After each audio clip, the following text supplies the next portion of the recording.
और हीरो ने 100 साल इटर्निटी के वर्ल्ड में गुजारे, जहां उसने मैजिक, असैसिनेशन और नेक्रोमेंसी के ऊपर पूरी मास्टरी हासिल की। लेकिन उसके बाद जब वो उस दुनिया के रूलर से हारा, तो एकदम से वो एक वीक और कर्स्ड बॉडी में फंस गया। क्या वो फिर से ऊपर उठ पाएगा, और कैसे करेगा? यही हम आज की स्टोरी में देखेंगे। एक जगह है एडॉन, एक ऐसी दुनिया जहां उम्र बढ़ती नहीं और लोगों को लगातार मॉन्स्टर से लड़ना पड़ता है। एक सीसलेस वॉर, एक एंडलेस नाइटमेयर। वही जगह गॉर्डन का प्लेग्राउंड, जहां हमारा हीरो ड्राया कॉन्टिनेंट के बैटलफील्ड में मरने के बाद अचानक जाग उठता है। उसके आसपास बाकी प्लेयर्स भी थे। सब वहां जबरदस्ती खींच कर लाए गए, बिना किसी वजह के जाने हुए। किसी के पास कोई ऑप्शन नहीं था, इसलिए सबको मिलकर अलायंस बनाना पड़ा और इस हेलाइक अरीना में लड़ना पड़ा, जहां इमोर्टैलिटी एक शाप बन चुकी थी। उन्होंने अनेक बैटल्स लड़ी, जीने मरने की सीमा पर 100 साल निकाल दिए, और एक दिन अपनी छीनी हुई आजादी वापस लेने के लिए हमारा हीरो खुद एडॉन के गॉड को चैलेंज करने खड़ा हो गया। वो राक्षस जिसके लिए ये सब एक मजा था। बाकी सारे प्लेयर्स गिर गए, मर गए, हार गए। सिर्फ वो अकेला बचा। उसने अपनी अंतिम बटा परम नेक्रोमेंसी स्किल का इस्तेमाल किया और एक बड़ा मैजिक सर्कल बनाया, जो एक विनाशकारी ताकत के साथ फट पड़ा, और जो शत्रु बचे थे उन्हें जलाकर खेतों की मिट्टी बना दिया। जब वो अकेला भागते हुए इस हेल से निकलने की कोशिश कर रहा था, हवाओं में एक गूंज फैली। लोग चीखने लगे, हेल्प अस। गोस्ट किंग राइन, उनकी तड़प और पुकारों ने उसकी डिटर्मिनेशन को पत्थर की तरह मजबूत कर दिया। उसे पूरी तरह यकीन हो गया, सिर्फ उस टायरेंट गॉड को मारना ही आजादी का रास्ता है। गॉड ऑफ एडॉन ने आसमान से देखकर आवाज लगाई, रायन सुरमान। उसने रायन का पूरा पास्ट बता दिया। ड्राया का एक नोबल, जिसका परिवार तबाह हो गया, जो फेटन फैमिली के हाथ सालों तक टॉर्चर झेलता रहा, और फिर उसकी मौत के बाद एडॉन में फेंक दिया गया। रायन चिल्लाया, चुप हो जा। तब गॉड अपनी गोल्डन रूप में सामने आया और बोला कि उसे रायन की ग्रोथ देखकर बहुत मजा आया। सिर्फ 100 सालों में गोस्ट, असैसिन और नेक्रोमांसर कैटेगरी में मास्टर लेवल तक पहुंचा। वो हंसा और बोला, तुम सबसे इंटरेस्टिंग थे और मैं तुम्हारे साथ थोड़ी देर और खेलना चाहता हूं। और बिना वार्निंग के गॉड ने एक जबरदस्त लाइट अटैक चला दिया, जो रायन के सीने पर लगा और वो जमीन पर भारी धमाके के साथ गिर गया। देन उसने एक डरावनी सी स्माइल के साथ पूछा, कोई लास्ट वर्ड्स, कोई एक फाइनल विश? लेकिन उसने ठंडे लहजे में मना कर दिया। उसे किसी विश की जरूरत नहीं थी। गॉड ऑफ एडॉन ने उसे याद दिलाया कि वो अपनी विश पहले ही इस्तेमाल कर चुका है। उस पल उसकी यादें वापस आ गई। जब सांस उसे टॉर्चर कर रहा था, उसकी बॉडी जख्मों से भरी हुई थी और वो खून के साथ चीख रहा था। सांस के लिए उसे दर्द देना एक खेल जैसा था। वो हंसकर बोलता है कि तुम्हारे क्लैन का लिनिएज तो ब्लेस्ड टैलेंट इनहेरिट करता है, बस तुम छोड़कर। नाइफ उसके अंदर धंसा हुआ था, दर्द हद से ज्यादा। फिर भी सांस हैरान था कि उसकी जान इतनी आसानी से क्यों नहीं निकल रही। उसने कहा कि उससे सब कुछ छीन लिया गया है, पावर, स्टेटस, सब कुछ, और ऊपर से वो कर्स्ड भी है। वो टूट चुका था, आंसुओं से भरी आवाज में कुछ बोलने की कोशिश की, पर सांस ने मजाक उड़ाते हुए कहा, क्या? समझ नहीं आया। अपनी जुबान अपनी जगह पर रखनी चाहिए थी। फिर बोझ सा होकर बोला कि सुरमान लिनिएज से कुछ भी वैल्यूबल निकालना पॉसिबल नहीं। सांस चिल्लाया, आज मत मरना, आज हमारी फेटन एनिवर्सरी है। सुरमान फैमिली का सफाया हुए पूरे 3 साल। सुरमान परिवार एक फोर्ट्रेस था, जो डार्क जोन से आने वाले मॉन्स्टर्स के खिलाफ फ्रंटलाइन को प्रोटेक्ट करता था। ड्राया कॉन्टिनेंट की 5 महान फैमिलीज में से सुरमान सबसे स्ट्रॉन्ग और फेमस थी। लेकिन जब उसके फादर और ओल्डर ब्रदर अचानक गायब हो गए, तो फैमिली डरावनी स्पीड से गिरने लगी। फेटन फैमिली ने उस मौके का फायदा उठाया और उन्होंने अटैक किया। उनका टारगेट था ड्रैगन ब्लड का ब्लेसिंग, जो सुरमान ब्लड लाइन में इनहेरिट होता है, जो किसी को 10 साल की उम्र तक 7 एथ सर्कल मेज या 15 साल तक स्वॉर्ड मास्टर बना देता। लेकिन वो उन लकी लोगों में से नहीं था। उसके शरीर में डीमन किंग आर्किन का कर्ज था, जिसकी वजह से वो स्वॉर्ड या मैजिक आर्ट्स दोनों नहीं सीख सकता था। वो अपनी कमजोरी पर रो रहा था।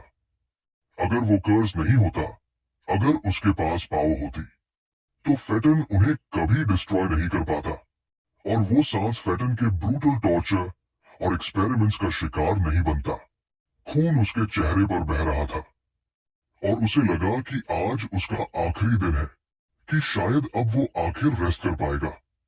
सीन वापस प्रेजेंट में आता है, गॉड ऑफ एडॉन से हारने के बाद और सारी हार्डशिप्स याद करते हुए, गॉड के विश ग्रांट करने के प्रॉमिस के बाद।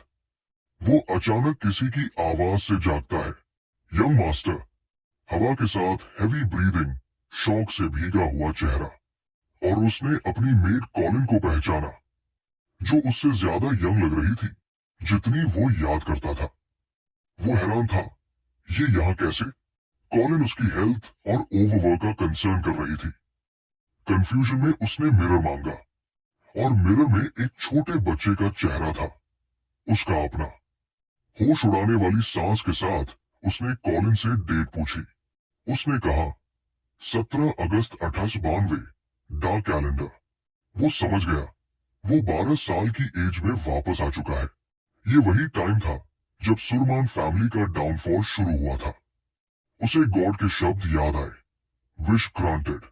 फुटस्टेप्स सुनाई दिए और एक शानदार पर्सनालिटी अंदर आई। उसने सोचा कि लड़का फिर ड्यूटी से बचने के लिए इलनेस का एक्टिंग कर रहा है, और उसने तुरंत पहचान लिया, एल्जेंड्रो, सुरमन नाइट्स का कमांडर। जो कमांडर वहां खड़ा था, उसने तुरंत लड़के का ज्यादा सफेद पड़ा चेहरा नोटिस किया, इसलिए उसने आज का ट्रेनिंग स्किप करने की परमिशन दे दी। कोलिन घबराहट में बीच में बोलने की कोशिश करती है, लेकिन लड़का उसे रोक देता है और एक कॉन्फिडेंट स्माइल के साथ कहता है कि मैं बिल्कुल ठीक हूं। वो ट्रेनिंग का टॉपिक पूछता है और एल्जेंड्रो हैरान रह जाता है उसकी रेस्ट को रिजेक्ट करने पर। कमांडर शक भरी नजर से पूछता है, क्या तुम वाकई यंग मास्टर हो? और उसने बिना झिझक कंफर्म किया, हाँ, मैं रायन सुरमान हूं। उसके दिल में डिसीजन बहुत क्लियर था, चाहे ये विश का रिजल्ट हो या टाइम रिवाइंड का, फर्क पड़ता ही नहीं। सबको शॉक करते हुए उसने कहा कि उसे बेसिक ट्रेनिंग स्किप करनी है और डायरेक्टली मॉन्स्टर हंट पर जाना है। जैसे ही वो बोलता है, ब्लू ऑरा उसके बॉडी के अराउंड चमकने लगती है। वो स्टेटस विंडो एक्टिवेट करता है, लेवल 1, और अभी भी आर्क प्लस एसएस रैंकर्स, जो मना गैदर नहीं होने देता।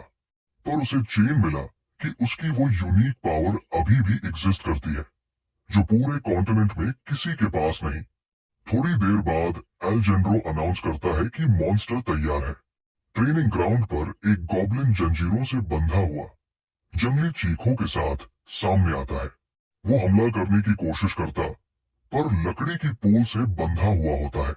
कॉलिन चीख कर कहती है, कमांडर, प्लीज फाइट रोक दो। यह मास्टर तो सिर्फ गॉब्लिन देखकर ही बेहोश हो जाते थे। पर लड़का सोचता है, वो तो कल का मैं था, आज मैं कोई और हूं। अचानक सिस्टम वार्निंग्स दिमाग में गूंज उठी। आर्क और कर्स एक्टिवेट होने के साथ उसका डर 100 टाइम्स एम्पलीफाई होने लगा। उसे तब समझ आया कि ये डर नेचुरल नहीं, बल्कि डिमोनिकर्स का इफेक्ट है। एल्जेंड्रो टेंशन चेक करके कहता है, आज के लिए बस करो। लेकिन लड़का जोर से मना करता है, नहीं, मैं पीछे नहीं हटूंगा। वो गॉब्लिन की तरफ दौड़ता है, पर बीच में रुक जाता है। उसकी सांसों में कंपल्शन थी, पर आंखों में आग। वो खुद को चिल्लाता है अंदर से, तू अब वो कमजोर आदमी नहीं, ये सिर्फ एक गॉब्लिन है। उसने गुस्से और हिम्मत से वुडन स्वॉर्ड चलाया। कमांडर और कोलिन दोनों शॉक में रह गए, आंखें फट गई देखकर। सिस्टम नोटिफिकेशन ब्लिंक करता है, कर्स रैंक रिक्वेस्ट। डर उसके दिल से पूरी तरह गायब। वो कॉन्फिडेंस स्टेप्स के साथ कमांडर की तरफ मुड़ता है। A reel sword. कोलिन कुछ बोलना चाहती थी, पर कमांडर बिना झिझक तलवार उसके हाथ में दे देता है। लड़के के चेहरे पर एक शिकारी वाला स्माइल था। कमांडर की आंखों में रिस्पेक्ट और उम्मीद की चमक थी। ये सच में हमारा फ्यूचर लीडर है। वो आगे बढ़ता है, पूरे करेज और डिटर्मिनेशन के साथ। गॉब्लिन को एक ही स्ट्राइक में खत्म कर देता है। फाइट के बाद वो अपना चेहरा धोता है और सोचता है, सिस्टम और स्टेटस विंडो ने जितना मेरी मदद की, अब मुझे यकीन है मैं और भी ज्यादा स्ट्रांग बन सकता हूं। उसने देखा कि उसके एक्सपीरियंस पॉइंट्स बढ़ गए हैं, पर उनकी मीगर क्वांटिटी देखकर वो इरिटेट हुआ। उसे समझ आया कि इस पेस पर लेवल अप करने के लिए उसे हजारों मॉन्स्टर्स मारने पड़ेंगे।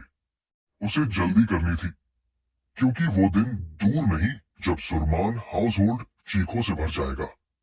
फिर भी वो इस बात से चिपका रहा कि वो आर्केन का कर्स तोड़ सकता है। इस मौके को किसी भी कीमत पर खोना नहीं था। उसने सुरमान फैमिली की करंट सिचुएशन असेस की। 2 साल हो चुके थे जब से उसके फादर और बड़े ब्रदर्स गायब हुए।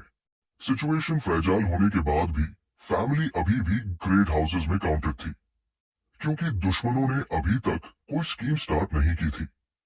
अब जब उसने फाइट करके अपना लेवल रेज करने का पहला तरीका वेरीफाई कर लिया था, एक कॉन्फिडेंट स्माइल उसके चेहरे पर आई। अब वो सेकंड मेथड वेरीफाई करने जा रहा था। वो रेड हेयर और ब्लू मास्क वाली वुमन से मिलने गया। उसने कॉन्वर्सेशन स्टार्ट की, बताते हुए कि उसने गॉब्लिन हंट की न्यूज सुन ली है, और थोड़ी नाराजगी से पूछा, क्या तुमने मुझे मैजिक ट्रेनिंग के लिए बुलाया है? वो वुमन सीना थी, सुरमन फैमिली की मैजिक कॉर्प्स कमांडर, 7 सर्कल की ग्रैंड मेज, जिसका पावर एल्जेंड्रो के बराबर है। एक मिस्टीरियस शख्सियत जिसकी सच्चाई सिर्फ फैमिली हेड जानता था। और उसने उसे वार्न किया कि सिर्फ एक वीक मॉन्स्टर मारकर एरोगेंट मत हो जाओ। सीना ने उसे याद दिलाया कि मैजिक ट्रेनिंग स्वॉर्ड से बिल्कुल डिफरेंट होती है, और आर्किन का कर्स उसे मना सेंस करने की सारी टैलेंट और एकेडमिक एक्सीलेंस से वंचित कर चुका था। वो मानता है कि ये बात सही है, और उसका बॉडी एनर्जी सेंस करने के लायक ही नहीं था। पर उसने सीना को सरप्राइज कर दिया जब उसने बोला कि ये सब कल तक था। वो सीना को चैलेंज करता है, क्या वो उसकी मना सेंसिंग एबिलिटी पर डाउट कर रही है? सीना के चेहरे पर शॉक के साइंस दिख जाते हैं। उसकी बात वेरीफाई करने के लिए सीना एक मैजिक फॉर्मेशन ड्रॉ करती है और उसे आंखें खोलने को कहती है। वो बताती है कि उसने जो इमेज बनाया है वो सिर्फ मना के थ्रू ही देखा जा सकता है। वो फोकस के साथ सामने देखता है। सीना उससे आस करती है कि उसने क्या देखा। वो क्लियरली जवाब देता है, एक खूबसूरत लाल ड्रैगन। सीना इतनी शॉक हो जाती है कि कुछ पल के लिए बोल ही नहीं पाती।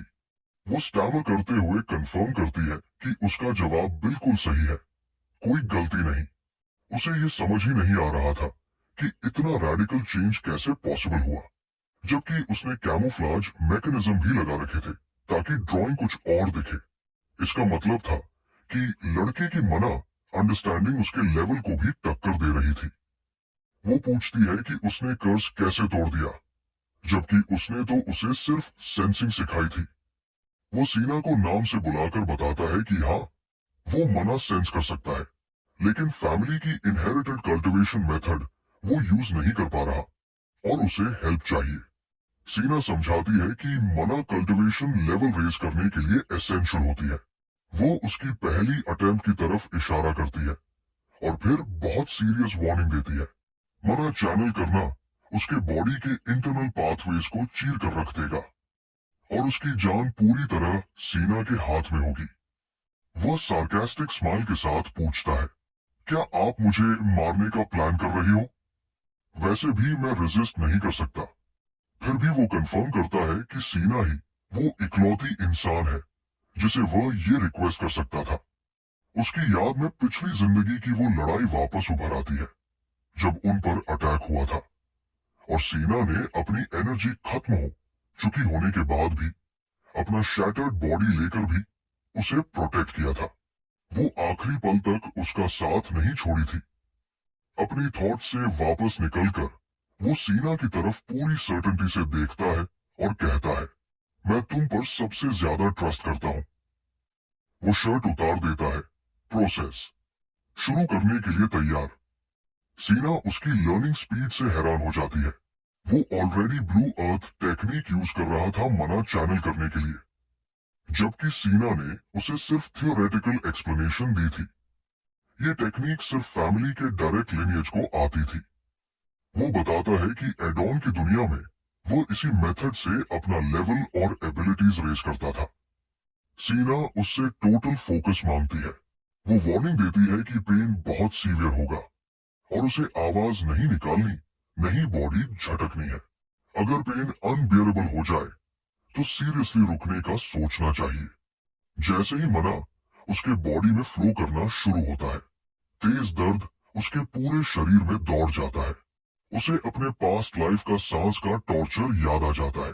वो सीना को उल्टा पूछता है, क्या तुम मुझ पर ट्रस्ट नहीं करती? सीना समझ जाती है और भी ज्यादा मना पंप करना स्टार्ट करती है। अचानक सिस्टम वार्निंग्स गूंज उठती है। अर्कन कर्स एक्टिवेटेड। मना उसके बॉडी के अंदर ही डिस्पर्स होने लगता है। सीना रियलाइज करती है कि कर्स बिल्कुल वैसे ही बिहेव कर रहा है जैसे लेजेंड्स में मेंशन था, लेकिन वो तैयार थी। वो मना का फ्लो और तेज कर देती है ताकि कर्स से टक्कर ले सके। कर्स मना को तोड़कर बिखेरने की कोशिश करता है और सीना का मना उसको रोकने और जीतने की कोशिश करता है। सिस्टम नोटिफिकेशंस एक के बाद एक ब्लिंक करते जाते हैं। रिजल्ट कर्स के फेवर में जाता नजर आ रहा था। सीना ब्लीडिंग कर रही थी, बहुत सफरिंग हो रही थी। एक 7 सर्कल ग्रैंड मेज का मना भी इस कर्स को नहीं हरा पा रहा था। उस डिसाइसिव मोमेंट पर लड़का एडॉन का स्पेशल ट्रेनिंग मेथड अप्लाई करता है। वो कर्स को फोर्स करता है कि मना रिबाउंड होकर खुद पर ही गिरे और डिस्पर्शन रेंज को उसके बॉडी के अंदर ही ट्रैप कर दे। वो कर्स को चालाक की तरह ट्रिक कर देता है। मना उसके बॉडी के अंदर ही लॉक रह जाता है और उसका शरीर एनर्जी से चमक उठता है। सीना शॉक में देख रही होती है। मना डिस्पर्स नहीं हो रहा था। सिस्टम नोटिफिकेशंस एक के बाद एक कंफर्म करते हैं, arc and curse resistance successful. उसके शरीर में जला देने वाला दर्द और हीट फैल जाता है, लेकिन वो हार मानने से इनकार कर देता है। एडॉन में उसने ये पेन हजारों बार झेला था। उसे यकीन था कि मना की अंडरस्टैंडिंग दुनिया में किसी से कम नहीं। वो आर्किन, उस डीमन किंग को जिसे वो कभी मिला भी नहीं, अंदर ही अंदर मॉक करता है। उसके हिसाब से आर्किन का कर्स एडॉन के सो कॉल्ड गॉड के सामने कुछ भी नहीं। आखिरकार कर्स क्रैक होता है, फिर टूट जाता है। वो जमीन पर गिर पड़ता है। सीना चीखते हुए उसका नाम बुला रही होती है। बेहोशी छाने से पहले वो खुद को रियश्योर करता है, मैं ठीक हूं। फिर उसे अपनी पिछली जिंदगी का नाइटमेयर दिखाई देता है। फेटन फैमिली का टॉर्चर, उसके लिम्स का कट होना, फिर रिजेनरेट करना। एक एक्सपेरिमेंट की तरह एक आदमी सजेस्ट करता है कि इस प्रिजनर को खत्म करके लौट चले। तभी एक हिडन वॉरियर की ब्लेड चमकती है और फेटन के लोग गिर पड़ते हैं। केओस के बीच वो अचानक खुद को खुले आसमान के नीचे पाता है। एक कमजोर सी आवाज पूछती है, क्या आप होश में हैं? एलेजेंड्रो सामने खड़ा था, पूरा खून से लदा हुआ और डीपली रिग्रेट में माफी मांग रहा था कि वो लेट आया। उसके शरीर में तीर घुसे हुए थे। यंग मास्टर खुद को कंट्रोल नहीं कर पाता और फूट फूट कर रोता है। फिर वो अपने बेड में होश में आता है। आंखों पर आंसू सूख गए थे। नाइटमेयर ने उसकी जॉय छीन ली, पर फिर भी वो खुद को रियश्योर करता है कि ट्रेजेडी दोबारा नहीं होगी। अब उसके पास डेस्टिनी बदलने का रास्ता था और उसे दुनिया से छुपाना जरूरी था, स्पेशली फेटन फैमिली से, जो हमेशा अलर्ट रहती थी। वो मानता है कि उनका सामना करने लायक पावर अभी भी उसके पास नहीं। इसलिए उसने डिसाइड किया, सुरमान फैमिली के अपैरेंट कोलैप्स को एक्सेलरेट करना उसके प्लान का नेक्स्ट स्टेप होगा। सीना और एलेजेंड्रो के सामने वो एक आर्टिफिशियल स्माइल पहनता है। वो रिग्रेट के साथ क्लेम करता है कि मना प्यूरिफिकेशन मेथड फेल हो गई। सीना शॉक हो जाती है, बिलीव नहीं कर पाती। रूम में साइलेंस और डिसअपॉइंटमेंट छा जाता है। अंदर से वो सोचता है वो उन्हें धोखा देना नहीं चाहता, पर सच बताना उनके किसी काम का नहीं होता। शायद वो यकीन भी नहीं करते। वो बस ये जस्टिफाई करता है कि उसने सबकी एक्सपेक्टेशंस मीट करने की कोशिश की, पर रिजल्ट फेलियर था। वो सीना को कंफर्म करता है कि उसके बॉडी में अभी एक जर्रा भी मना नहीं, और अगर चाहे तो वो खुद चेक कर सकती है। सीना ने उसकी बात पर यकीन नहीं किया और खुद वेरीफाई करने की परमिशन मांगी। सीना ने मना डिटेक्शन मैजिक यूज करके कंफर्म करना चाहा, लेकिन वो पूरी तरह से एनर्जी ट्रेस के गायब होने से शॉक हो गई। डिसबिलीफ में मटर करते हुए कि मना सच में वैनिश हो गया है, वो अपने आप को बार बार एश्योर करती रही कि कल उसने क्लियरली उसके बॉडी में मना फ्लो सेंस किया था। और शॉक और कंफ्यूजन की इंटेंसिटी के साथ लड़खड़ा कर वहां से निकल गई। एलेजेंड्रो ने अपने मास्टर को कंफर्ट करने की कोशिश की, उसे कहकर कि इतना बड़ा डिसअपॉइंटमेंट फील मत करो, और उसे याद दिलाया कि मॉन्स्टर हंट में उसकी सक्सेस भी एक मोटिवेशन होनी चाहिए स्वॉर्ड ट्रेनिंग पर फोकस करने के लिए। उसने जवाब दिया कि वो उस एक्सपीरियंस को दोबारा रिपीट नहीं कर पाएगा, क्योंकि उस दर्द ने उसकी हालत खराब कर दी थी। इतना कि नैनी कॉलिन ने सुन लिया था कि उससे खाना खाना भी मुश्किल हो रहा था। एलेजेंड्रो उस रिप्लाई से शॉक हो गया और उसकी उम्मीदें पूरी तरह टूट गई। 2 महीने बाद कॉलिन उसके रूम के सामने खड़ी थी। कॉलिन ने सैडनेस के साथ सोचा कि यंग मास्टर अगले दिन भी अपने रूम में ही कन्फाइंड रहा। उसने ऐड किया कि फैमिली हेड की एब्सेंस में मैडम ने फैमिली लेगेसी बचाने की पूरी कोशिश की, लेकिन बढ़ते प्रेशर के अगेंस्ट उनकी पावर्स धीरे धीरे खत्म हो रही थी। एक सर्वेंट ने नैनी कॉलिन से पूछा कि क्या मास्टर फिर से अपने रूम में ही रहा, और कॉलिन ने रिग्रेट के साथ कंफर्म कर दिया। सर्वेंट ने कमेंट किया कि ट्रेनिंग ग्राउंड में मॉन्स्टर से हार को 3 महीने बीत गए और अब अफवाहें फैल रही है कि वो कमांडर की इंस्ट्रक्शंस भी नहीं मानता। दूसरे सर्वेंट ने ऐड किया कि किसी इंसान की नेचर में अचानक बदलाव कभी कभी बैड ओमेन या डेथ का साइन भी हो सकता है, और जो कुछ हुआ वो शायद सिर्फ एक फ्लीटिंग ड्रीम हो। कोले ने उन्हें शार्पली डिफेंड किया, कंफर्म करते हुए कि उसने उस दिन सबसे ज्यादा मेहनत की थी ताकि सबकी एक्सपेक्टेशंस पर खरा उतर सके। लेकिन वो शॉक हो गई जब सर्वेंट ने बताया कि उसे सुरमान परिवार की बेइज्जती और डिलिंक्वेंट का निकनेम दिया गया है, सिर्फ पैलेस के अंदर नहीं बल्कि पूरी डैरन किंगडम में। कोलिन को लगा कि ये जजमेंट एक 12 साल के बच्चे के लिए बहुत क्रूएल है, लेकिन सर्वेंट ने एक्सप्लेन किया कि डिसअपॉइंटमेंट उतना ही होता है जितनी एक्सपेक्टेशंस होती है, स्पेशली एक गिरती हुई नोबल फैमिली के केस में। स्टाफ रेजिग्नेशंस बढ़ते जा रहे थे और सर्वेंट ने अनाउंस किया कि वो भी महीने के एंड तक चला जाएगा, और कॉलिन से उसकी इंटेंशन पूछी। अपने रूम में उसने नोटिस किया कि फूड क्वालिटी गिर गई है और डिड्यूस कर लिया कि फैमिली की फाइनेंशियल सिचुएशन क्रिटिकल स्टेज में पहुंच चुकी है। लेकिन टेंशन लेने के बजाय उसके चेहरे पर एक स्लाई स्माइल आ गई। उसके हिसाब से सब कुछ उसके प्लान के हिसाब से ही चल रहा था।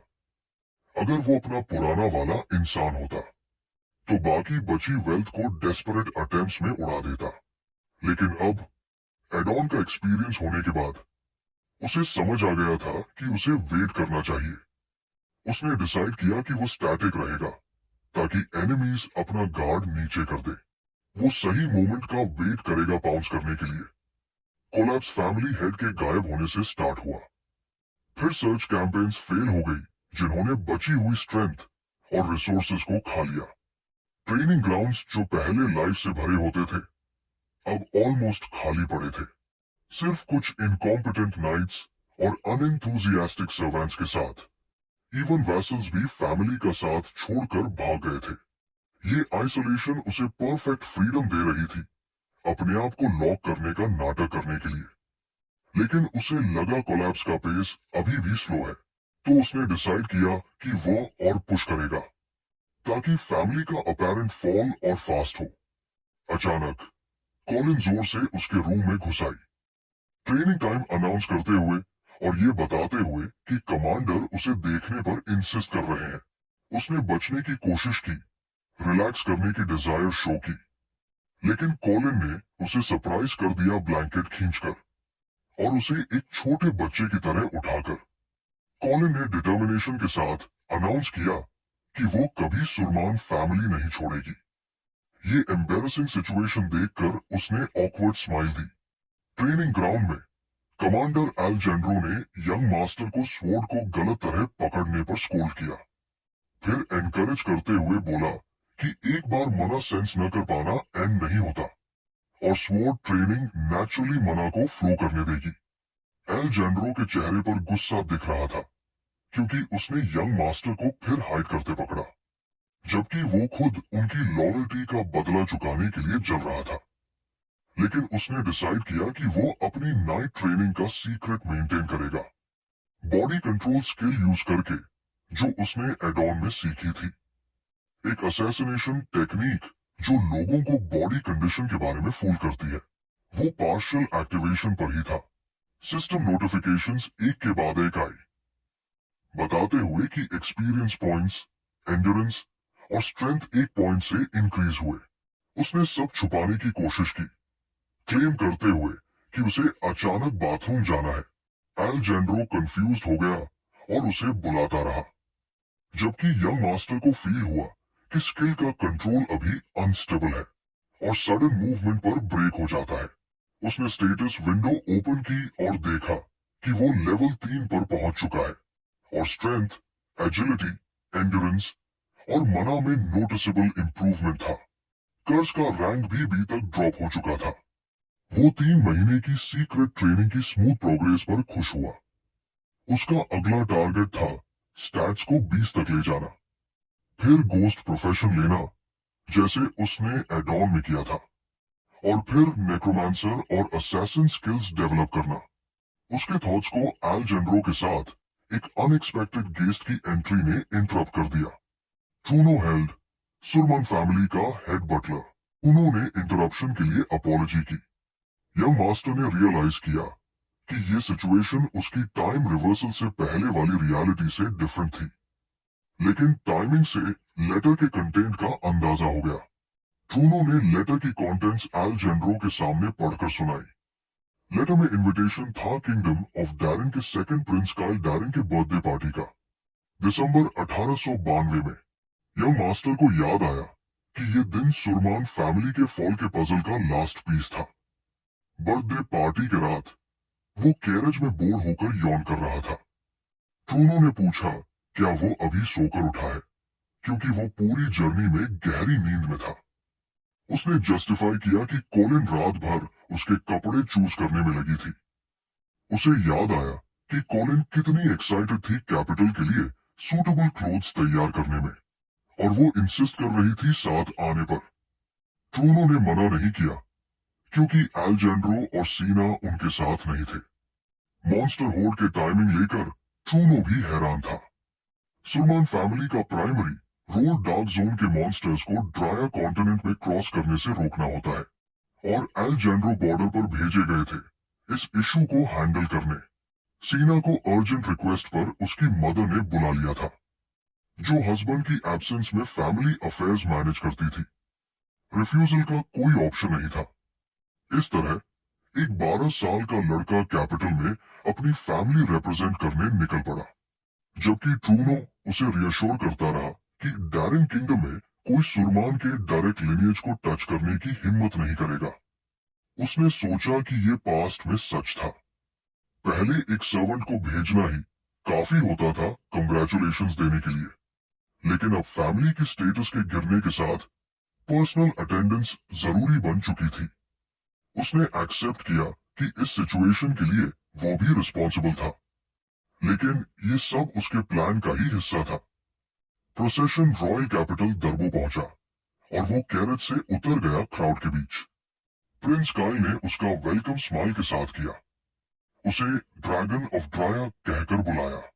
सेकंड प्रिंस काइल डैरन के चेहरे पर कनिंग और कॉन्फिडेंस दोनों थे। ट्रूनो ने फॉर्मली ग्रीटिंग्स एक्सचेंज की, इनविटेशन पर ऑनर एक्सप्रेस किया और डैरन किंगडम की हॉस्पिटैलिटी के लिए थैंक्स दिया। उसने अंदर ही अंदर हॉस्पिटैलिटी का कॉन्सेप्ट मॉक किया, याद करते हुए गेट से पैलेस तक की जर्नी, जहां लोगों की पिटी और कंसर्न से भरी नजरें उसके क्रम्बलिंग सुरमान फैमिली कैरेज पर पड़ रही थी। उसने नोटिस किया कि अफवाहें, जिन्होंने उसे ट्रबल मेकर और डेस्परेट बताया, पूरी तरह स्प्रेड हो चुकी है। सब लोग उसकी फैमिली कोलैप्स की रियलिटी के बारे में बात कर रहे थे। नोबल्स की आंखों में कॉन्टेम्प्ट और हिडन मॉकरी भी क्लियरली विजिबल थी। लेकिन ये सब देखकर उसकी कॉन्फिडेंस और बढ़ गई, तो उसने सीक्रेटली स्माइल की, कंफर्म करते हुए कि सब कुछ प्लान के मुताबिक चल रहा है। उसने सेकंड प्रिंस को हेजिटेशन और शाइनेस से ग्रीट किया, सोचता हुआ कि क्या वो उनके रिदम के साथ प्ले करना कंटिन्यू रखे।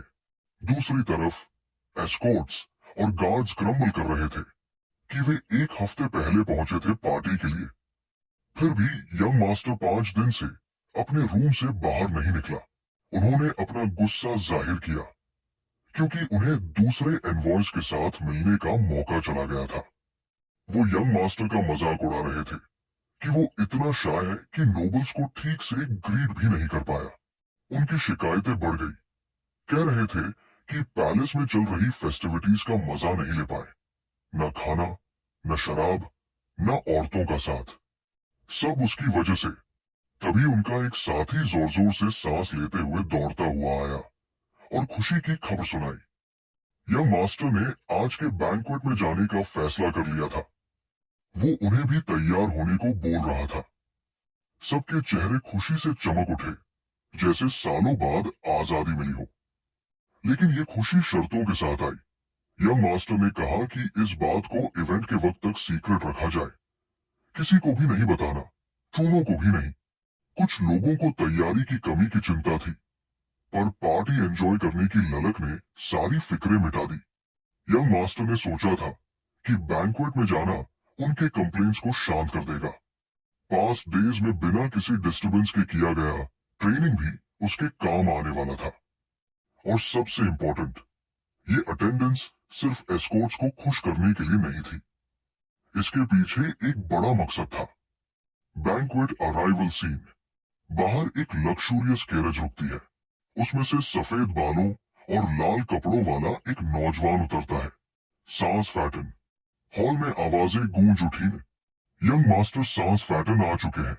सांस आदमियों के बीच से कॉन्फिडेंट कदमों से गुजरता हुआ आगे बढ़ता है। ट्रूनो उसका स्वागत करता है, बोलता है कि प्रिंस काइल इस अनएक्सपेक्टेड विजिट से जरूर शॉक हो जाएगा। सांस एक मलिशियस स्माइल के साथ आगे बढ़ता है, जैसे सब कुछ पहले से जानता हो। वो पूछता है कि मशहूर रायन सुरमान कहाँ है। ट्रूनो हैरान रह जाता है। सांस अपनी मौकरी जारी रखता है, बोलता है कि सब लोगों ने खबर तो सुन ली होगी, सुरमान फैमिली के डाउनफॉल की।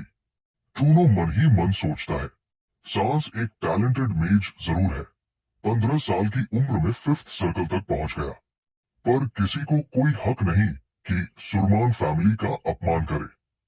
सांस के अपने पास्ट क्राइम्स दिमाग में फ्लैश होते हैं। 7 साल की उम्र से शराब पीना, 12 साल में एक कॉमनर को मार डालना। ऐसा आदमी सुरमान फैमिली का मजाक उड़ा रहा है। तभी चेम्बरलिन जोर से अनाउंस करता है, रायन सुरमान, ड्राया का ड्रैगन, सुरमान परिवार का यंग मास्टर। हॉल में सनसनी छा जाती है। लोगों के चेहरों पर आंखों का नूर बदल जाता है। वो विस्पर करते हैं, कोई डाउनफॉल नहीं हुआ। नोबल ब्लड कभी छुप नहीं सकता। सांस का गुस्सा फूट पड़ता है, क्योंकि अटेंशन उससे हटकर रायन पर चली गई थी। रायन आगे बढ़ता है और कॉन्फिडेंट टोन में पूछता है, तुम सांस फैटन हो ना? तुम्हारे बारे में मैंने बहुत सुना है, मेयर भाई राज से। एटमॉस्फेयर फ्रीज हो जाता है। राज का नाम ही सबको टेंशन में डाल देता है। सांस टीथ ग्राइंड करता हुआ बोलता है, मुझे भी बहुत सारी कहानियां पता है। रायन मुस्कुराते हुए और प्रोवोक करता है, एकेडमी के दिनों की बात छेड़ता है और एक इंसिडेंट याद दिलाता है, जब सांस ने एक स्टूडेंट को बुली किया और एक लड़की को हरास किया। और फिर नी स्टोरी का जिक्र करता है। ट्रूनो तुरंत इंटरवीन करता है। सांस ने राज को नी पेन के लिए मेडिसिन दी थी, लेकिन सांस की आंखों में रेज लपक जाता है। वो जानता था कि सच क्या था। उसका सबसे इंसल्टिंग मोमेंट। फ्लैशबैक। राज का वो टेरिफाइंग ऑरा, कोल्ड टोन में बोलना, तुमने एक लाइन क्रॉस कर दी। सांस याद करता है अपनी बेइज्जती, जब वो राज के सामने घुटनों पर गिर गया था, माफी मांगते हुए। और राज ने वार्निंग दी थी कि अगर लड़की से सच्चे दिल से माफी नहीं मांगी तो अंजाम भयानक होगा। राज के नीचे दबती हुई ब्लू मैजिकल ऑरा, और सांस का टूट गया कॉन्फिडेंस। एंड सांस अंदर ही अंदर रहा। वो मुझे थ्रेटन कर रहा है, ये गुस्सा मेरे प्लान की सीड बनेगा। सांस एकदम से अपनी सोच से बाहर आया। वो चीख रहा था, दोनों हाथों से सर को पकड़कर, गुस्से और फ्रस्ट्रेशन के तूफान को कंट्रोल करने की कोशिश करते हुए। वो खुद को याद दिलाता रहा कि ये वक्त कंट्रोल खोने का नहीं है, उसे अपने प्लान को आगे बढ़ाना ही होगा। उसने कसम खाई कि चाहे वो राज से बदला लेने में ना कामयाब हो, लेकिन कम से कम अपने छोटे भाई को हमेशा के लिए चुप करा देगा। उसने अपना पसीना पोंछा और उसके होठों पर एक शैतानी मुस्कान उभर आई। एक वादा कि बहुत जल्द एक बहुत ही बेरमी भरा अंजाम तय है। तभी दरवाजे पर नॉक हुआ और सांस ने एंट्री की परमिशन दी। हेड बटलर ट्रूनो हेल्ड अंदर आया।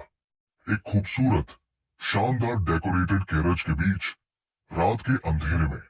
सांस ने हल्का सा सार्कास्टिक टोन में कहा कि ये सीक्रेट मीटिंग का वक्त इंटरेस्टिंग है, स्पेशली जब सामने वाली शख्सियत का वजन सोचा जाए।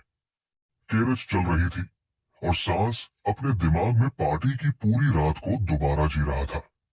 हर एक चीज बिल्कुल उसी तरह गई जैसे उसने प्लान किया था। उसने सफल तरीके से अपनी पहले की बुरी इमेज को मिटा दिया, रूमर मॉन्गर की छवि को तोड़ दिया और एक अनलकी टैलेंटलेस एयर का परफेक्ट रोल प्ले किया, जिसे नाइट या मेज स्किल्स की कमी ने बर्बाद कर दिया। उसी ड्रामा ने सांस फैटन को पूरी तरह उसका जाल में फंसा दिया। ट्रूनो ने उसके थॉट्स को इंटरप्ट किया, तारीफ करते हुए बोला कि यंग मास्टर का बैंक्वेट के अंदर बिहेवियर देखकर उसके अंदर एक उम्मीद की चिंगारी जगी है कि सुरमान फैमिली की फ्लेम ऑफ होप अभी भी जिंदा है। हालांकि सांस नोबल्स के साथ रिलेशंस बनाने में फेल हुआ और फेटन फैमिली के साथ कॉन्फ्लिक्ट खड़ा किया, पर ट्रूनो फिर भी क्लियरली एक्साइटेड था, स्पेशली सांस फैटन के सामने उसकी फियरलेस एक्शंस को देखकर। अचानक सांस की आंखों में एक तेज चमक उभरी।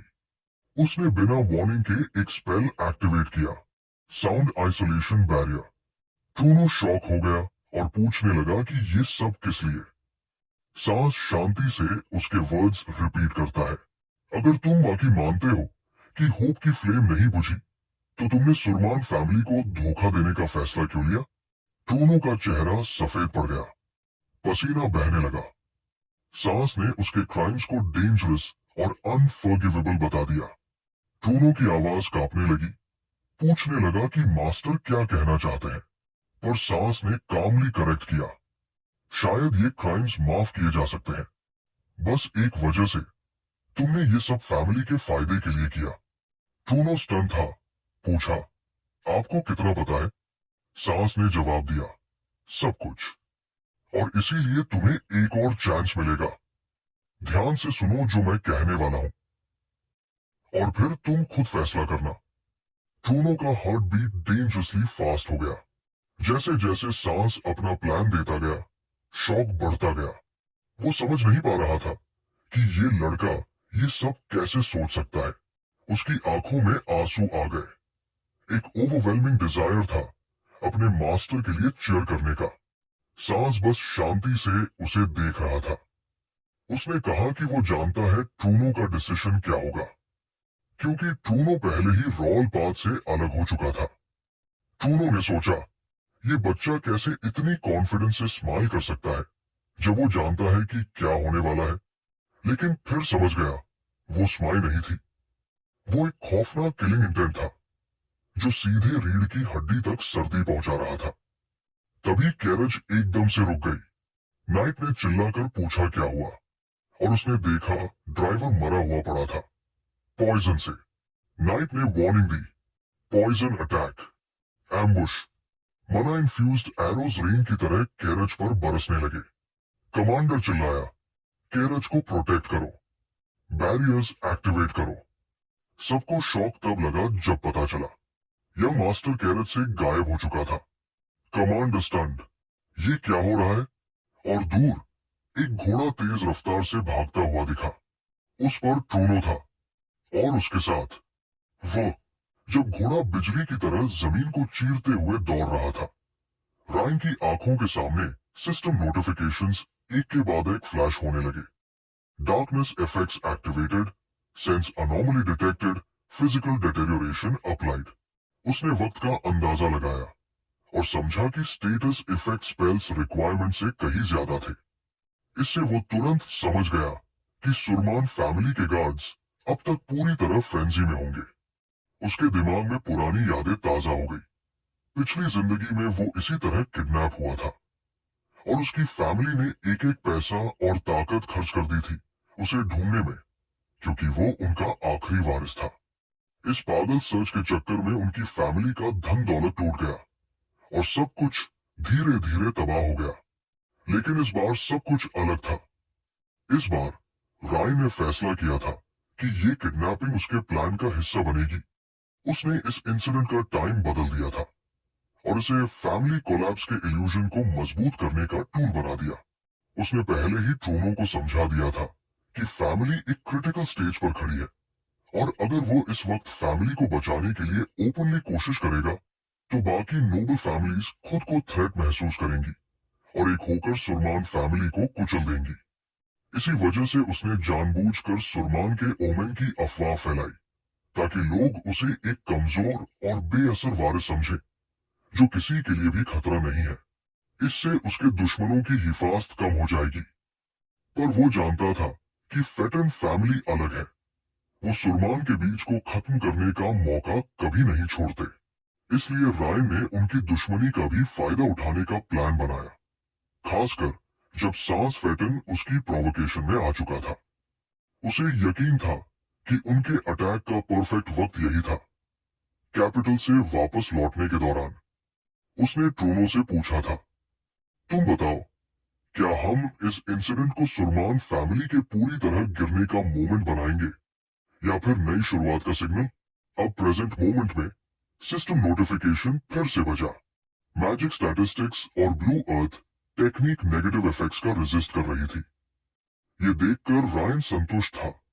सब कुछ प्लान के मुताबिक चल रहा था। लेकिन उस वक्त ट्रूनो की पछतावा भरी आवाज सुनाई दी। माफ कीजिए यंग मास्टर, रायन ने शांत लेकिन ठंडी आवाज में ऑर्डर दिया। प्लान के मुताबिक एकदम सही तरीके से मूव करो। यही तुम्हारा एकलौता चांस है माफी कमाने का। इसी दौरान सिस्टम ने फिर नोटिफाई किया कि ऑल स्टैट्स 20 पर रीच कर चुके हैं और सेंसस स्टैट अनलॉक हो गया है। उसके चेहरे पर डीप सेटिस्फैक्शन का एक हल्का सा मुस्कुराहट उभरी। पहला ग्रोथ कंडीशन पूरा हो चुका था। चांदनी रात के नीचे सांस फेटन ने ट्रूनो की तारीफ की, लेकिन ताना मारते हुए बोला कि उसे यकीन नहीं था कि ट्रूनो खुद डील कंप्लीट करने आएगा, जबकि ये सिर्फ अपने ही सोल्जर्स बेचने का मामला था।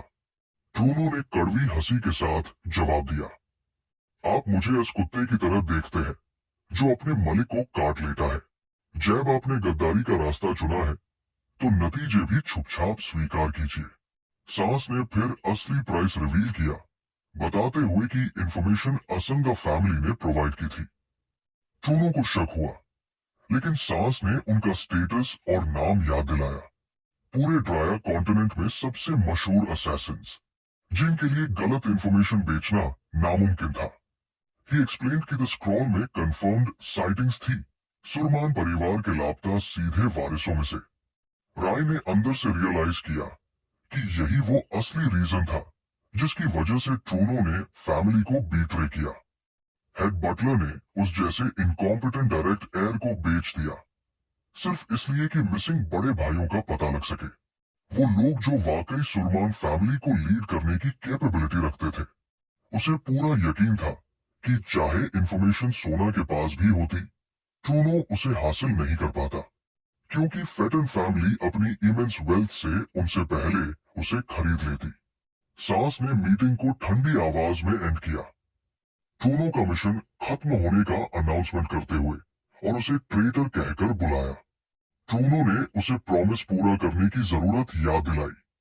सास ने एक स्लाई स्माइल के साथ प्लेज किया कि वो उन सोल्जर्स को वापस करेगा जो सुरमान फैमिली को बेचे गए थे, बगैर किसी नुकसान के। जब प्रोसेशन दूर चला गया, एक सबॉर्डिनेट ने पूछा कि क्या उन्हें ट्रूनो को खत्म कर देना चाहिए, लेकिन सास ने मना कर दिया। उसके हिसाब से ट्रूनो का वापस जाना कोई डेंजर नहीं था, क्योंकि उसकी फेट वैसे भी इनेविटेबल फेलियर थी। सास को पूरा यकीन था कि सुरमान फैमिली अब समझ चुकी होगी कि डिजास्टर का असली वजह ट्रूनो ही था, और उसका वापस जाना उसके ग्रैंड प्लान को परफेक्टली एक्सिक्यूट करने के लिए जरूरी था।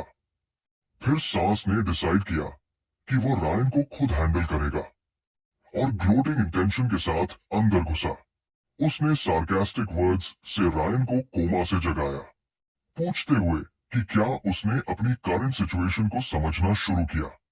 सास डायरेक्ट एयर को इस मिजरेबल वीकनेस और ह्यूमिलिएशन में देखकर हंसने लगा। रायन ने कंफ्यूजन प्रिटेंड की और सास से पूछा कि वो क्या कर रहा है। सास ने उसका मजाक उड़ाया कि इतनी क्लियर सिचुएशन के बावजूद वो समझ नहीं पा रहा, और पॉइंट किया कि उसने सुरमान फैमिली की रिवियर्ड लिनियज को किडनैप किया है। राय ने उसे थ्रेटन करने की कोशिश की, पूछते हुए कि क्या उसे अपने किए के कॉन्सिक्वेंसेस का आइडिया है, लेकिन सास जोर से हंस पड़ा, उसके थ्रेट अटेम्प्ट का मजाक बनाते हुए। सास ने सार्कास्टिकली उसे बैंक्वेट वाली पहली बात याद दिलाई। फिर वो उसके करीब आया, बोलता हुआ कि शायद उसने अपने भाई रस से कुछ कहानियां सुन ली होंगी, और उसी वक्त एक सडन अटैक से उसे कॉट ऑफ गार्ड कर दिया। उसने पंचेस और किक्स बरसाए, उसे ब्रूटल तरीके से मारा, ये कहकर कि काश उसका बाप और भाई सब मर गए होते, और उसे पनिश किया कि उसने फेटन फैमिली को चैलेंज करने की हिम्मत की। रायन उन सब ब्लोज को टॉलरेट कर रहा था। उसकी आंखों में एक मिस्टीरियस ग्लिंट चमक रही थी। सास ने चिल्लाकर उसे अपनी अराइवल का असली रीजन बताया कि वो गार्ड से घिरा हुआ और अपनी कैरेज के अंदर प्रोटेक्ट किया हुआ आया था, और ट्रूनो ही था जिसने उसे बेचा। सास ने क्रूअली एक्सप्लेन किया कि उसे सिर्फ एक ही पीस ऑफ इंफॉर्मेशन के बदले बेचा गया, उसके भाइयों के बारे में। सास ने अपने हाथों को ग्लोटिंगली स्प्रेड किया, एश्योर करते हुए कि अब इस दुनिया में कोई भी उसे बचाने नहीं आएगा। उसने अपनी मुट्ठी कस ली, एक डिमोनिक स्माइल के साथ बताते हुए कि जो होने वाला है वो फेटन और सुरमान फैमिली के बीच एक ग्राइंडिंग वॉर की शुरुआत है, और ये किडनैपिंग ऑपरेशन उस वॉर का कॉर्नरस्टोन है। रायन के मुंह से खून बह रहा था, फिर भी उसने उसे एक चैटर बॉक्स फूल कहा। अचानक ही सास की आंखें शौक से फट गई, क्योंकि उसने रायन के चेहरे पर एक अजीब सी स्माइल देखी, और एक चमकता हुआ हरा मैजिक सर्कल सक्रिय हो गया। मैजिक सर्कल ने उसे सराउंड कर लिया, और रायन ने पियर्सिंग गेज के साथ अनाउंस किया कि वो ड्राया कॉन्टिनेंट वापस आने के दिन से स्पेसिफिक मोमेंट का वेट कर रहा था। सांस शॉक की इंटेंसिटी से स्टैमर करने लगा। पैनिक में उसने अपने बॉडी को एग्जामिन किया, वंडरिंग कि उसके साथ क्या हो रहा है और वो कुछ फील क्यों नहीं कर पा रहा। फिर उसने गलत अंदाजा लगा लिया कि ये सब ड्रामा सिर्फ कुछ एक्स्ट्रा सेकंड्स खरीदने की डेस्परेट कोशिश है। रायन ने स्माइल किया और उसे स्टूपिड बोला, याद दिलाते हुए कि उसने पहले भी कहा था कि वो बहुत बोलता है। जब सांस रिप्लाई करने लगा, एक मैजिक सर्कल उसकी नेक के अराउंड एक्टिवेट हो गया। सांस ने पैनिक में अपनी गर्दन पकड़ी जब उसे रियलाइज हुआ कि उसकी वॉइस कंप्लीटली गायब हो गई है। वो बोल ही नहीं पा रहा था। राय ने कोल्डली रिवील किया कि ये मैजिक साइलेंस सर्कल है, जो हाई सर्कल मैजिक को पूरी तरह सील कर देता है। सांस साइलेंस में चोक कर रहा था, सिचुएशन को समझने की कोशिश करते हुए। राय ने मॉकिंगली पूछा कि कैसा लगता है एक मेज को, जब वो चांस रिसाइट ही नहीं कर सकता, सांस ने डेस्परेट अटेम्प्ट में मना गैदर करने की कोशिश की। उसे समझ आया कि उसका लास्ट ऑप्शन सिर्फ वो मैजिक था जिसे चांट की जरूरत नहीं होती, जैसे फायरबोल्ट, अपने फादर के स्ट्रिक्ट ऑर्डर्स के चलते कि वो रायन को मार नहीं सकता, और थर्ड सर्कल की लिमिट से रिस्ट्रिक्टेड होते हुए सांस ने फायर अटैक लॉन्च किया। रायन ने स्टेडी एक्सप्रेशन के साथ अटैक फेस किया, सोचते हुए कि ये सांस की फैटल मिस्टेक थी। वो रेडी था अपनी एक टांग टूटने को टोल के रूप में देने के लिए, और ये भी कि उसका बाप इस पर गुस्सा नहीं होगा। एक सिस्टम नोटिफिकेशन आया जिसमें अनाउंस हुआ कि उसने फायरबोल्ट रेजिस्ट करने में सक्सेस हासिल की। रायन ने सार्कास्टिकली पॉइंट किया कि सांस का तीसरा सर्कल स्पेल यूज करना उसकी लास्ट चांस का अल्टीमेट वेस्ट था। सांस का फेस पेल हो गया और उसके चेहरे पर पसीना आ गया। सांस ने फिर अटैक करने की कोशिश की, लेकिन रायन ने मना किया कि वह सिर्फ अटैक्स रिसीव नहीं करेगा। जब सांस का हाथ इंटेंस ब्लू मना से ग्लो कर रहा था, रायन ने ब्लू मैजिक सर्कल्स के थ्रू मना डिस्पर्शन एक्टिवेट की। उसकी मैजिक को क्रेडल में ही डिसोल्व कर दिया। उसने सांस को फूल कहा कि स्पेसिफिक लेवल का कोई भी मैजिक उसके सामने इमीडिएटली नलिफाई हो जाता है। सांस को कंक्लूजन हुआ कि वो मैजिक यूज नहीं कर सकता, इसलिए उसने एक डैगर निकाल ली फाइट के लिए। रायन के चेहरे पर विक्ट्री और कॉन्फिडेंस की स्माइल चमकी जब उसने एक ही ब्लो में वो आयरन शैकल्स तोड़ दिए जिनसे वो बंधा हुआ था। उसने स्टंट सांस से पूछा कि क्या वो सरप्राइज हुआ, एक्सप्लेन करते हुए कि चेन्स तोड़ना अब उसके लिए चाइल्ड्स प्ले है। फिर उसने रिवील किया कि सरप्राइज सिर्फ 2 मैजिक सर्कल्स तक नहीं रुकता। उसने थर्ड सर्कल एक्टिवेट किया, पैरालिसिस, वायलेंट इलेक्ट्रिक फ्लैशेस सांस के बॉडी में गुजर गए, उसे पेन और टेरर में चिल्लाने पर मजबूर करते हुए। अंत में रायन उसके ऊपर प्राउडली खड़ा हुआ जब सांस बेजान ग्राउंड पर पड़ा हुआ था। रायन ने कोल्डली ऑर्डर दिया कि वो होश में आए और आसपास देखे, अनाउंस करते हुए कि इस बार रोल्स कंप्लीटली रिवर्स हो चुके हैं। सांस धीरे धीरे कॉन्शियसनेस रीगेन करता हुआ पाया कि रायन उसके सामने ठंडे एक्सप्रेशन के साथ बैठा हुआ था, हाथ में डैगर को कैजुअली घुमाते हुए। जैसे ही सांस होश में आया, वो आदमी उसका मजाक उड़ाते हुए बोला कि कोमा में इतने दिन लगा दिए कि उसे लगा था सांस खुद ही उठ जाएगा। फिर उसने व्यंग्य में सांस की चाकू की क्वालिटी की भी तारीफ की। सांस ने होश आते ही महसूस किया कि वो लोहे की जंजीरों से बंधा हुआ है जो छत से लटक रही थी, और उसे ये देखकर हैरानी हुई कि वो बोल भी पा रहा है। जब उसे समझ आया कि ये सिर्फ साधारण लोहे की जंजीरें हैं, मना सीलिंग रिस्ट्रेंट्स नहीं, तो उसने तुरंत रायन को बेवकूफ कहा कि एक मैच को बिना मैजिकल रिस्ट्रेंट्स के कैसे छोड़ दिया। मौका देखते ही उसने विंड ब्लेड स्पेल डालकर खुद को आजाद करने की कोशिश की, लेकिन आजादी के बजाय एक भयानक दर्द से भरी चीख पूरे कमरे में गूंज उठी। रायन ने ठंडी आवाज में पूछा, अब बताओ बेवकूफ कौन है? दर्द से सांस का पूरा शरीर कांपने लगा। तभी उसने देखा कि उसके शरीर पर हर जगह चमकती हुई हरे रंग की अजीब सी लाइनें बनी हुई थी। रायन ने बताया कि उसके बेहोश रहते हुए उसने चाकू से उसके पूरे शरीर पर मैजिक सर्कल काट दिए थे।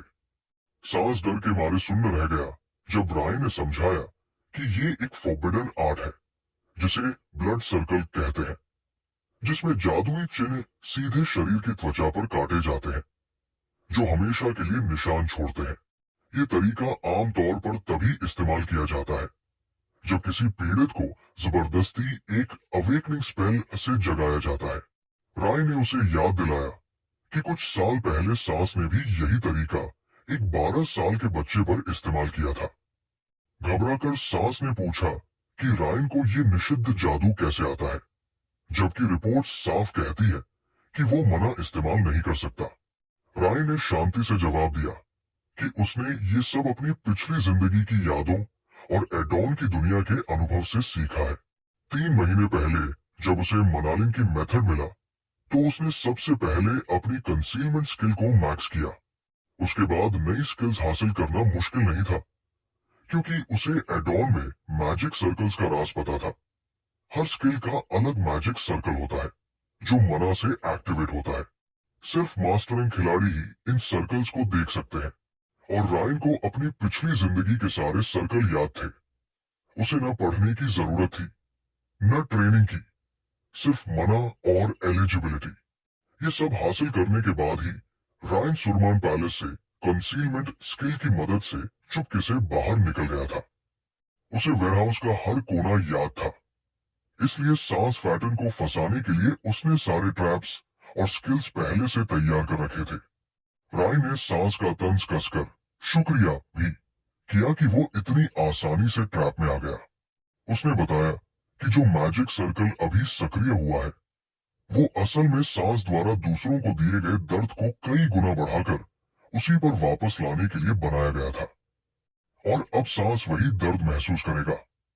सांस पागलों की तरह चीखने लगा और रायन से बार बार इसे रोकने की भीख मांगने लगा। कुछ देर बाद रायन ने खून से सनी चाकू घुमाई और कहा, चलो अब इसे खत्म करते हैं। सांस को लगा कि यातना खत्म होने वाली है और उसने शुक्रिया कहना शुरू कर दिया, लेकिन रायन ने एक डरावनी मुस्कान के साथ इनकार कर दिया। डरे और गुस्से में सांस ने धमकी दी कि फैटन परिवार के लोग कभी भी पहुंच सकते हैं और रायन को भाग जाना चाहिए। उसने उनकी सटीक टाइमिंग भी बता दी, 1 हफ्ते बाद, जिससे रायन चकित हुआ कि उसे ये कैसे पता। रायन ने बताया कि सांस ने जानबूझकर अपनी वापसी 1 हफ्ता देर से तय की थी, ताकि वो रायन को अकेले में यातना दे सके, और अपने आदमियों को भी वही समय बताया था। तभी सांस को समझ आया कि रायन कभी भी कैरेज में बेहोश नहीं था। सांस ने झूठ बोलकर जान बचाने की कोशिश की कि उसके आदमी कभी भी आ सकते हैं। रायन ने मजाक उड़ाते हुए कहा, क्या फैटन के लोग पहले से सूचना देकर आते हैं? और बोला कि अगर वो सच बोल रहा होता तो चुप रहता और अपने लोगों के आने तक जिंदा रहने की भीख मांगता। आखिर में रायन ने बताया कि कौन आने वाला है। उसके अपने कबीले का सीधा एलीट यूनिट, जिसे फैटन्स फिंगर्स कहा जाता है, और सांस दर्द से तड़पता हुआ चीखने लगा। नेक्स्ट पार्ट चाहिए तो कमेंट करो।